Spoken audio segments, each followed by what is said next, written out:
stimulus for the ground support work, I think, Lou, came in large part from the fact that when we mapped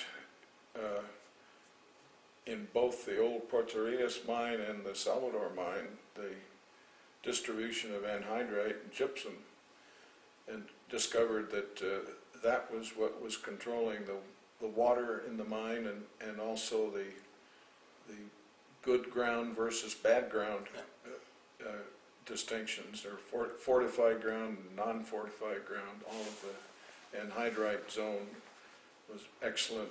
Important thing, you mapped the at least one of the levels, maybe both levels, in terms of what kind of ground support there was. Close, no ground support, whether or not there were single set supports, multiple double sets, concrete, and produced a map of that thing, which, correlating that with the geology, enabled us to say, well, all right, these conditions in this rock type, this kind of alteration in this zone of the mine, we're going to need, this is bad ground. And we can predict this in areas of the mine where we haven't been before because of the three-dimensional story that was built up from, this whole network of mine workings and drilling and that sort of stuff. Yeah, the sulfate zone was a great place to develop a mine, particularly if you were just below the top of sulfate, so you had a very weak rock down below you're pulling through. It's as people at Braden, Teniente have found out, it's a terrible kind of rock to have to block cave. But they didn't know why it was hard to block cave. This is what a geology department should be doing. It should be trying to, in a mine, an operation, it should be trying to facilitate the operation.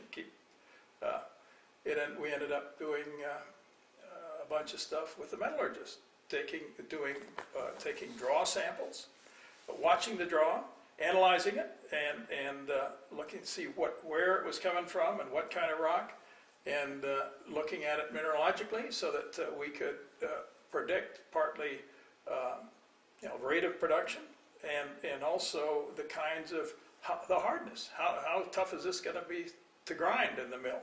Because there were factors of, I've forgotten, 3 or 4 or 5 in the time it took to reduce some of this rock. Which, in terms of mill planning and then percentage recovery, those sort of things came out of a lot of the mineralogic analysis. So it was, it was very satisfying part of a research job to see the immediate applications.